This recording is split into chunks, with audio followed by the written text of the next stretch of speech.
Ce programme est financé par les amis et partenaires du ministère de Joyce Meyer. Vous ne pouvez pas garder le manque de pardon dans votre cœur et voir ce que vous voulez voir se produire dans votre vie.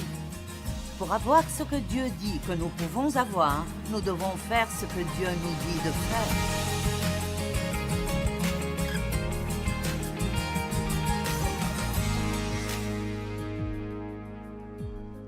Ce matin, je veux vous parler de porter du fruit dans les moments difficiles. Vous savez, ce n'est pas difficile d'être gentil quand tout va bien pour vous, quand vous vous sentez bien, quand vous n'avez pas de gros problèmes, quand vous pouvez faire du shopping ou si vous partez en vacances. Ce n'est pas difficile d'être gentil avec les gens dans ces moments, mais ça devient plus difficile lorsque tout dans votre vie semble aller mal, et c'est en train d'aller mal depuis un bon moment. Oui. Amen. Et je crois fermement que le Saint-Esprit veut travailler avec nous sur cela. Et cela prend du temps. Je doute qu'il y ait quelqu'un dans la pièce, y compris moi-même, qui a perfectionné cela. Mon mari a probablement fait cela. Je n'ai jamais vu un être humain aussi stable et droit que cet homme. Il se fiche de ce que les gens pensent de lui. Il ne se soucie pas de ce qu'ils pensent de lui. Il est juste stable. Qu'importe ce qui se passe, il est toujours le même, alors que je suis toujours... Vous savez, si les choses allaient bien, je disais « Ouais, louez le Seigneur », puis... La chrétienté yo-yo, haut quand nos circonstances sont bonnes et bas quand elles sont difficiles. Et je vous le dis, c'est épuisant. N'est-ce pas? C'est tout simplement épuisant. Car nous sommes presque comme une marionnette et Satan a les ficelles. Et donc, tout ce qu'il a à faire pour nous mettre dans un mauvais état ce jour-là, c'est trouver quelque chose que nous n'aimons pas. Et nous tombons tout de suite à cause de cela. Et vous devez arriver au point où vous ne voudrez plus vivre comme ça, et vous ne vivrez plus comme ça. Et vous devez arriver au point...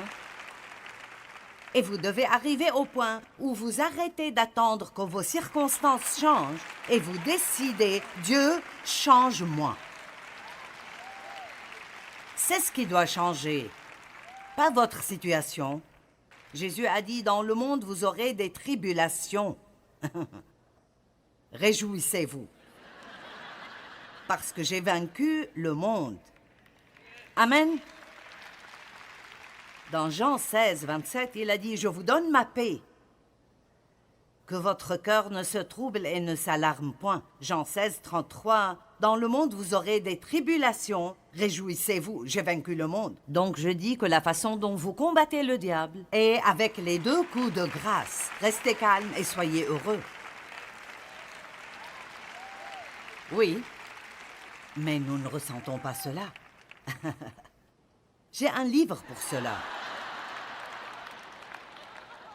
Il s'appelle « Vivre au-delà de vos sentiments ». Vous pouvez avoir des sentiments, mais vous ne pouvez pas les laisser vous posséder. Si nous continuons à laisser nos sentiments régir notre comportement, alors le diable nous mettra en fuite tout le temps. Jérémie 17, en commençant au verset 5. « Ainsi parle l'Éternel. Maudit soit l'homme qui se confie et met sa confiance dans l'homme, qui prend la chair, faible et déficiente, pour son appui, et qui détourne son cœur et sa pensée de l'Éternel. Il est comme un misérable dans le désert, et il ne voit point arriver le bonheur. Il habite les lieux brûlés du désert, une terre salée et sans habitants. » Donc, il me semble que ceux qui mettent leur confiance dans les gens, le monde, même aujourd'hui, ils disent « Ils doivent faire quelque chose à ce propos. » Qui sont ces ils? Ils doivent tout réparer et nous ne savons même pas qui sont ces ils. Nous sommes ces gens. Amen. Nous sommes ceux qui sont censés réparer les choses. Nous nous tournons trop vers le gouvernement, nous comptons trop sur eux pour pourvoir à nos besoins, et nous devons ouvrir nos yeux. Les gens vous décevront. Quelqu'un peut-il dire amen à cela? Les gens vous décevront. Vous allez vous décevoir vous-même, si vous comptez sur vous-même. Mais Dieu a dit, si vous me suivez, vous ne serez jamais déçus. Cela ne signifie pas que vous n'obtiendrez pas ce que vous voulez tout le temps, mais vous obtiendrez ce qui est le meilleur et ce qui est bon. Donc, voilà l'avenir de l'homme qui place toute sa confiance dans le système du monde. Béni, avec la sécurité spirituelle, soit l'homme qui se confie dans l'Éternel et dont l'Éternel est l'espérance et l'attente confiante. Cet homme-là est comme un arbre planté près des eaux et qui étend ses racines vers le courant. Il n'aperçoit point la chaleur quand elle vient, et son feuillage reste vert. Dans l'année de la sécheresse, il n'a point de crainte et ne sera point en peine, et il ne cesse de porter du fruit. Maintenant, j'aime cette écriture. J'ai appris cette écriture quand un pasteur que j'ai connu au début de ma marche avec Dieu l'a beaucoup utilisée. Et nous devons comprendre qu'un arbre, ses branches peuvent grandir seulement autant que ses racines sont profondes.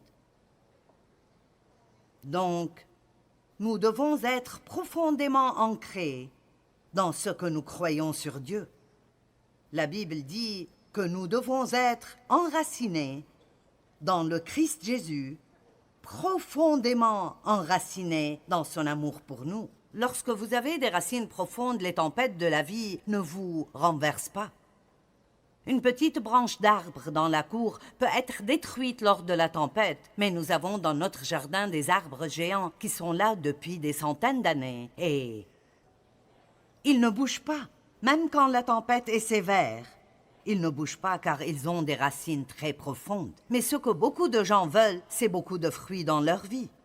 Ils veulent beaucoup de choses, ils veulent beaucoup d'opportunités, ils veulent être quelqu'un de célèbre, gagner beaucoup d'argent et avoir un tas de choses. Ils veulent ce genre de fruits, mais ils ne portent pas le bon type de fruits. Ils courent après des choses qui ne leur permettent pas vraiment de rester heureux en permanence. Et donc j'aime cette écriture qu'un arbre qui est planté en Dieu, profondément enraciné en Dieu, et je pense que nous devons aller plus en profondeur. Plus. J'ai commencé une série de livres. Les 2 premiers seront publiés le printemps prochain. Et ce sont des commentaires bibliques, en commençant par les épîtres, et je verrai ensuite où j'irai à partir de là, parce que je ne veux plus dire aux gens « lisez vos Bibles ». Je dis d'étudier vos Bibles. Nous devons être plus profondément enracinés dans la parole de Dieu. Nous avons besoin de la connaître au point qu'aucune tempête dans notre vie ne puisse nous l'enlever. Amen. Ne dites jamais, quand les choses vont mal pour vous, « Dieu ne m'aime-tu pas ?» Ouvrez la bouche et dites au diable, « Dieu m'aime et je vais en sortir. Je vais en sortir de l'autre côté et ça va bien se terminer. »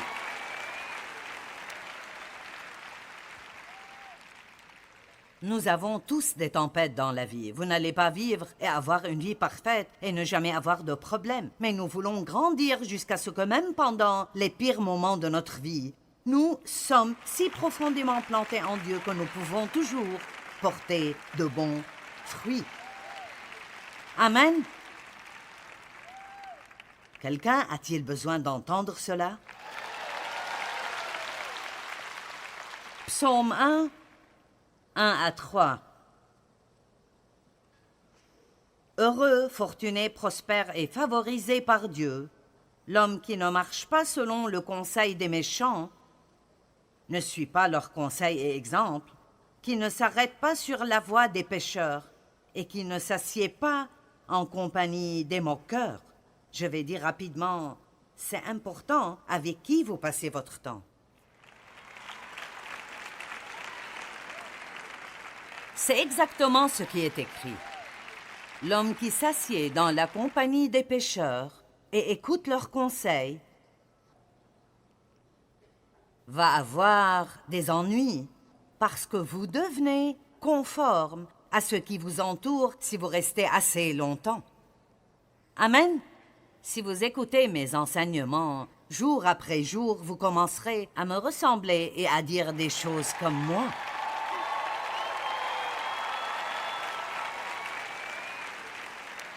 Mais si vous passez tout votre temps avec quelqu'un qui se plaint et dit des commérages, il ne faudra pas longtemps pour que vous fassiez la même chose.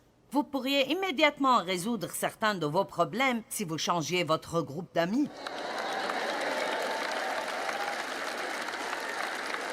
Amen. Joignez-vous à des gens pieux, mais qui trouve son plaisir dans la loi de l'Éternel, ses préceptes et son enseignement, et qui la médite jour et nuit. Cet homme-là est comme un arbre, planté fermement près d'un courant d'eau, qui donne son fruit. Le fruit est vraiment partout, en sa saison, et dont le feuillage ne se flétrit point. Tout ce qu'il fait lui réussit et arrivera à pleine maturité. Donc, si je comprends bien cela, lorsque vous portez de bons fruits, le résultat est que Dieu fait prospérer tout ce que vous touchez. Mais nous voulons éviter le fruit et simplement obtenir la prospérité. Écoutez-moi, vous ne pouvez pas garder le manque de pardon dans votre cœur et voir ce que vous voulez voir se produire dans votre vie. Pour avoir ce que Dieu dit que nous pouvons avoir, nous devons faire ce que Dieu nous dit de faire. C'est une formule très simple. Je vais la répéter encore. Si nous voulons avoir ce que Dieu dit que nous pouvons avoir, nous devons être disposés à faire ce que Dieu dit que nous devons faire.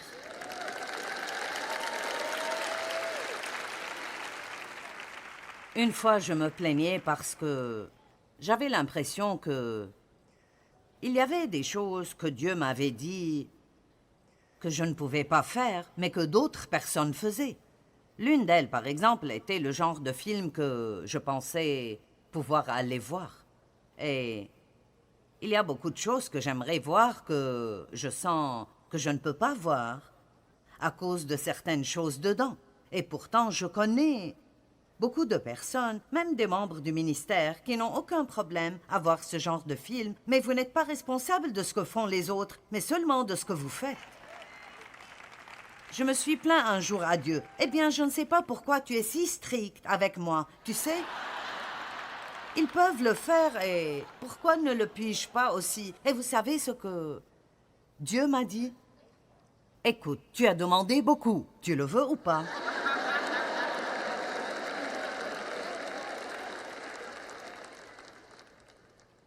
C'est moi qui ai prié pour que Dieu me laisse atteindre le monde entier avec l'Évangile.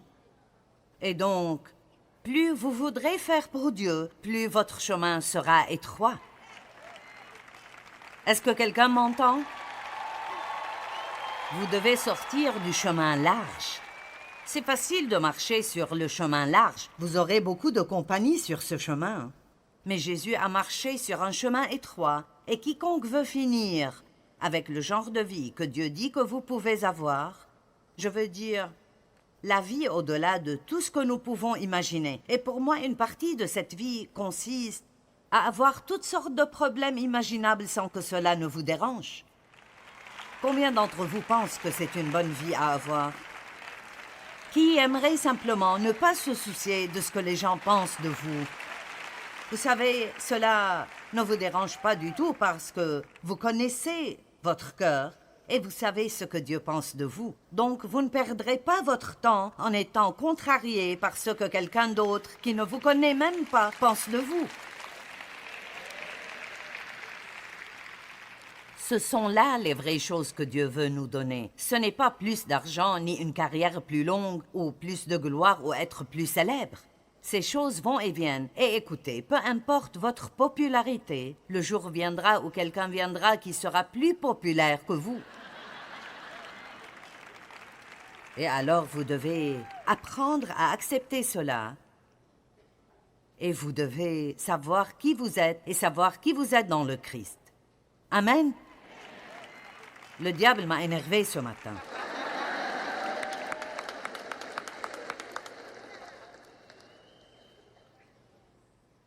Il sera comme un arbre planté près d'un courant.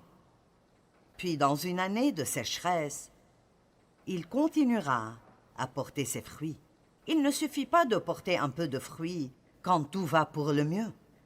Peut-être que nous pourrions être honnêtes et nous poser quelques questions aujourd'hui. Combien est-ce difficile pour vous de garder votre sang-froid lorsque vous êtes sous pression? Je lance juste quelques trucs. Peu importe. Combien est-ce difficile pour vous de continuer à être bon envers les autres quand il semble que rien de positif ne se passe pour vous? Quelle mesure de paix maintenez-vous lors des épreuves personnelles?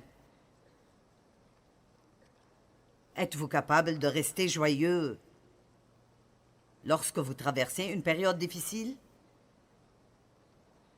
Voici quelque chose que quelqu'un m'a dit une fois. Joyce, on ne connaît jamais vraiment quelqu'un avant de le voir dans toutes sortes de situations. Et vous savez, c'est tellement vrai. On ne sait jamais vraiment beaucoup de choses sur une personne avant de voir.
Comment elle réagit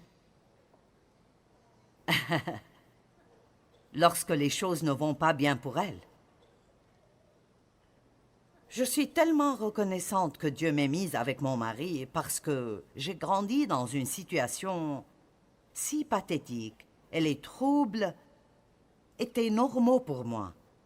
J'ai vécu au milieu des troubles. Je ne savais pas qu'il existait autre chose et personne n'aurait pu me parler de la paix et me la faire comprendre. Quelqu'un devait me la montrer et j'ai dû la voir pendant une longue période de temps.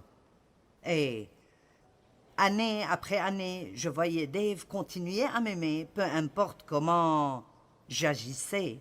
Et cela ne voulait pas dire qu'il ne me confrontait pas, mais il m'aimait. Il restait calme dans toutes les situations et j'ai finalement pensé que je voulais cela. Et c'est ce que Dieu veut que nous fassions dans le monde.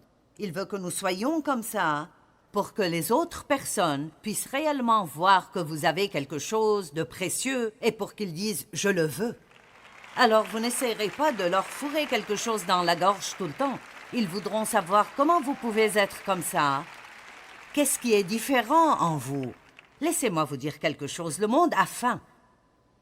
Ils ne savent pas ils ont faim de quoi, ils essayent de rassasier cette faim avec des choses, mais ils ont faim parce que quand vous n'avez pas Dieu dans votre vie, vous ne serez jamais satisfait parce que vous avez été créé pour lui. Vous n'avez été créé pour rien d'autre, et sans lui, c'est impossible d'être heureux en permanence.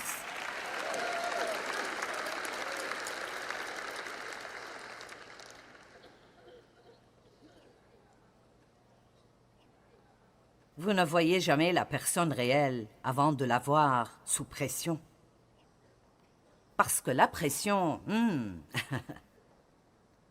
Ça montre ce qu'il y a à l'intérieur, n'est-ce pas? Maintenant, dans Colossiens 3, 12 à 15, l'apôtre donne une liste très détaillée du comportement chrétien acceptable. Que tout le monde dise comportement. Vous voyez, évidemment, la première chose qui compte est ce que nous croyons. Mais la foi sans les œuvres est morte, a dit Jacques. La foi vient toujours en premier. Mais les bonnes œuvres devraient suivre. Maintenant, si vous avez juste de bonnes œuvres et aucune foi en Dieu, alors c'est inutile car nous ne sommes pas sauvés par nos œuvres.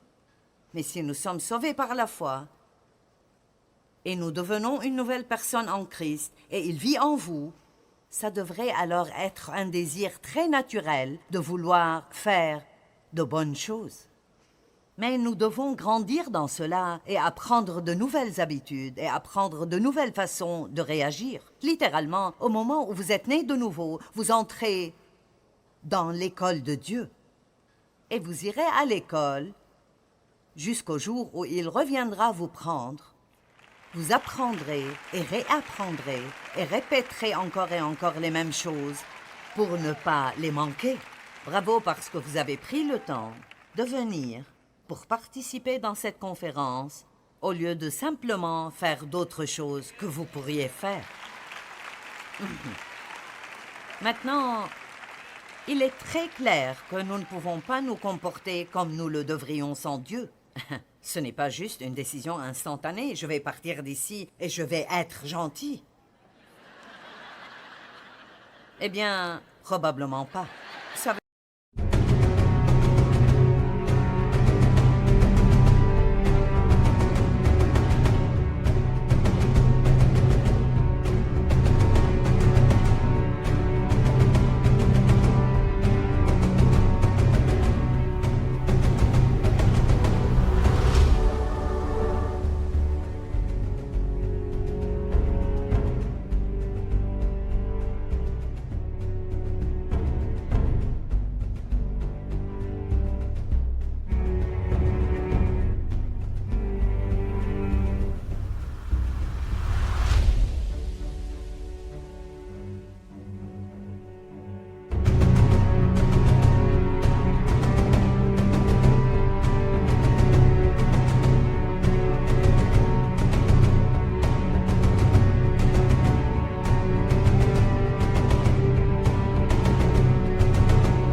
Je peux être gentil toute la journée quand il n'y a personne à la maison, mais c'est quand les gens rentrent à la maison que j'ai des problèmes. S'il n'y avait pas de monde, je pourrais être si pieuse. Mais les gens sont partout. Partout. On va en parler plus cet après-midi. Alors voici cette liste. Colossiens 3,12 en tant qu'être choisi par Dieu, saint, mis à part, sanctifié pour, son plan. Ah! Et bien-aimé par Dieu lui-même, revêtez-vous de sentiments de compassion, de bonté, d'humilité, de douceur, de patience, qui a le pouvoir d'endurer tout ce qui vient, ou tout désagrément avec bon tempérament. Oh, si seulement ce n'était pas là. Seigneur, je ne veux pas avoir à endurer ça et à avoir une bonne attitude. Je veux que tu t'en débarrasses. Maintenant, vous avez remarqué les mots « revêtez-vous ». Revêtez-vous de sentiments de compassion, de bonté, d'humilité. Ces mots « revêtez-vous » se trouvent à plusieurs endroits dans la Bible et c'est devenu une phrase très importante pour moi car j'ai appris que cela signifie que je dois faire ces choses exprès. Aucun de vous ne s'est mis devant son armoire ce matin pour juste laisser vos vêtements se décoller du support et venir sur votre corps. Vous deviez les choisir et les mettre sur vous. Et certains d'entre vous ont mis quelque chose, ça n'avait pas l'air bien. Vous l'avez enlevé, vous avez mis autre chose. Je l'ai fait ce matin. Bonté divine! J'avais de l'argenté à l'arrière de mon pantalon et du doré sur le devant de ma chemise. Et vous savez, toute dame sait que ça ne marche pas. Il fallait coordonner. Et puis, toutes mes valises étaient bien rangées et fermées. Et je n'avais que des boucles d'oreilles en or. Et je devais ouvrir la valise et je devais sortir les affaires. C'est incroyable ce que nous faisons pour sortir devant les gens et dire « Regardez-moi, je suis bien habillée ».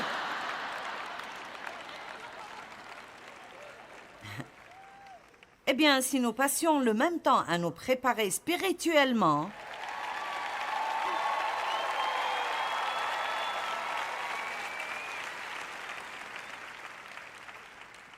et si vous vous leviez le matin et adoptiez une attitude qui ne vous va pas, et si Dieu disait « Non, ça ne te va pas. Non, non. Ce n'est pas pour toi. » Alors, vous la changeriez, comme vous changez vos vêtements. Vous êtes avec moi aujourd'hui? Vous revêtez Christ, vous revêtez l'amour, vous revêtez la paix, vous revêtez la justice. Ce sont des choses que vous faites exprès avec l'aide de Dieu. Quand nous sommes au milieu de quelque chose de très difficile, ce n'est pas toujours facile de faire confiance à Dieu ou de continuer à porter de bons fruits. Parfois, nous voulons juste nous retirer, nous cacher, nous apitoyer sur nous-mêmes. Mais souvenez-vous que ce n'est pas par notre force que nous surmontons les défis, mais nous dépendons complètement du Saint-Esprit. C'est ce qui fait la différence. Et c'est très important de continuer à faire le bien, même en plein milieu des difficultés. La Bible dit dans le psaume 37, « Confie-toi en l'Éternel et pratique le bien. » Confie-toi en l'Éternel et pratique le bien. Et je pense que c'est très important.